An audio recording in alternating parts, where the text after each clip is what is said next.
LDFിന്റെ ജനകീയ അടിത്തറയായ പാവപ്പെട്ട തൊഴിലാളികളെ വേണ്ട രീതിയിൽ സർക്കാർ പരിഗണിക്കുന്നില്ലെന്ന് CPI സംസ്ഥാന സമ്മേളനത്തിൽ അവതരിപ്പിച്ച പ്രവർത്തന റിപ്പോർട്ട്.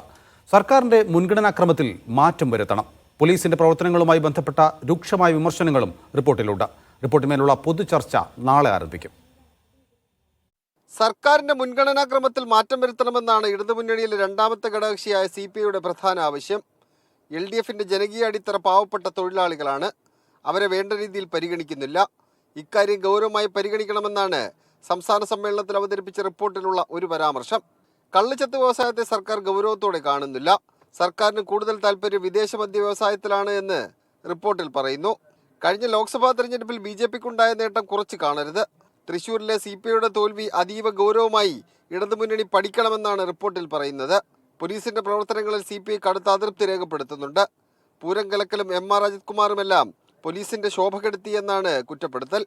ഈ മാസം 21 മുതൽ ആരംഭിക്കുന്ന പാർട്ടി കോൺഗ്രസിൽ അവതരിപ്പിക്കേണ്ട കരട് രാഷ്ട്രീയ പ്രമേയവും സംസ്ഥാന സമ്മേളനം ചർച്ച ചെയ്യുന്നുണ്ട്. BJPക്കെതിരെ വിശാല ഇടതുപക്ഷ ഐക്യം വേണമെന്നാണ് കരട് രാഷ്ട്രീയ പ്രമേയത്തിൽ പറയുന്നത്. നേതൃത്വത്തിൽ പുതിയ തലമുറ വികസിക്കണം. CPIക്ക് വേണ്ടത് സ്വയം നവീകരണമാണെന്നും പ്രമേയത്തിൽ വ്യക്തമാക്കുന്നുണ്ട്. തദ്ദേശ നിയമസഭാ തെരഞ്ഞെടുപ്പുകൾ വരാനിരിക്കെ CPIയുടെ സംസ്ഥാന സമ്മേളനം ഇടതുമുന്നണി രാഷ്ട്രീയത്തിൽ പ്രധാനപ്പെട്ടതാണ്. സർക്കാരിന്റെയും മുന്നണിയുടെയും പ്രവർത്തനങ്ങളിൽ വരുത്തേണ്ട മാറ്റങ്ങൾ സംബന്ധിച്ച നിർദ്ദേശങ്ങൾ സംസ്ഥാന സമ്മേളനത്തിൽ ഉയർന്നു വന്നേക്കും. പ്രധാനപ്പെട്ട ഘടകകക്ഷിയായതുകൊണ്ട് CPIയുടെ നിർദ്ദേശങ്ങൾ ഇടതുമുന്നണിക്ക് പൂർണ്ണതോതിൽ തള്ളിക്കളയാനും കഴിയില്ല. ആലപ്പുഴയിലെ സമ്മേളന വേദിയിൽ നിന്ന് ക്യാമറമാൻ രാജീവ് രാജേന്ദ്രനൊപ്പം സേഫ് സൈനുലാബ്ദീൻ, മീഡിയ 1.